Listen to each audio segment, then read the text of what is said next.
24 ঘন্টার মধ্যে কোরবানি পশুর আর 72 ঘন্টার মধ্যে হাটের বর্জ্য পরিষ্কার করা হবে বলে জানিয়েছেন ঢাকা দক্ষিণ সিটি কর্পোরেশনের মেয়র ফজলে নূর তাপস। এদিকে ঢাকা উত্তরের মেয়র আতিকুল ইসলাম জানান 6 ঘন্টার মধ্যে কোরবানি বর্জ্য পরিষ্কার করা হবে। রাজধানীতে দুটি আলাদা অনুষ্ঠানে এসব প্রতিশ্রুতি দেন তারা।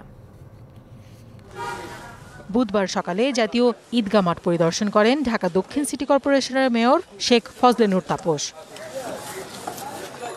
জানান বৃষ্টির কারণে নামাজে যেন বিঘ্ন না ঘটে সে ব্যবস্থাও নেওয়া হয়েছে। বিপুল বৃষ্টি হতে সম্ভাবনা রয়েছে। পরে তিনি আরো জানান 24 ঘন্টার মধ্যেই কোরবানির পশুর বর্জ্য অপসারণ করা হবে। ঈদের 2 দিনের মধ্যে রাজধানীবাসীকে কোরবানি সম্পন্ন করার আহ্বান জানান তিনি। আমরা ঈদের দিন দুপুর 2টা থেকে ইনশাআল্লাহ সেই কার্যক্রম শুরু করব এবং আমরা এটাও আশাবাদী যে গতবারের ন্যায় সফলতার সাথে ইনশাআল্লাহ আমরা 24 ঘন্টার মধ্যেই সকল বর্জ্য অপসারণ করতে সক্ষম হব। নগদে 500 টাকা বা তার বেশি পেমেন্টে পেতে পারেন ঢাকায় জমিসহ 20 কোটি টাকার পুরস্কার।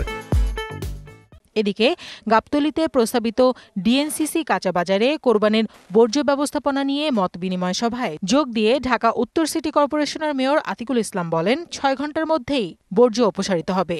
জানান পশুর হাটের বর্জ্য কোনো ঠিকাদার নয়, সিটি কর্পোরেশন পরিষ্কার করবে। এই নতুন 40টা ফ্লিট আমাদের সাথে যোগ হয়েছে, অনেক সুবিধা হবে আমাদের, কারণ গাড়িগুলোকে আপ অ্যান্ড ডাউন করতে এই সুবিধা, কিন্তু অন্যান্য গাড়িকে আপ অ্যান্ড ডাউন করা যায় না। আপনাদের সকলকে অনুরোধ করব যত্রতত্র ময়লা না ফেলে নির্দিষ্ট জায়গায় আপনারা ময়লা রেখে দিবেন। আমি কথা দিতে চাই ইনশাল্লাহ 6 ঘন্টায় আমি বর্জ্য পরিষ্কার করব ইনশাল্লাহ। যেখানে সেখানে যেন ময়লা ফেলা না হয় সেদিকে বিশেষ নজর রাখার আহ্বানও জানান mayor. কোহেরিন Farhanaz, DBC news desk.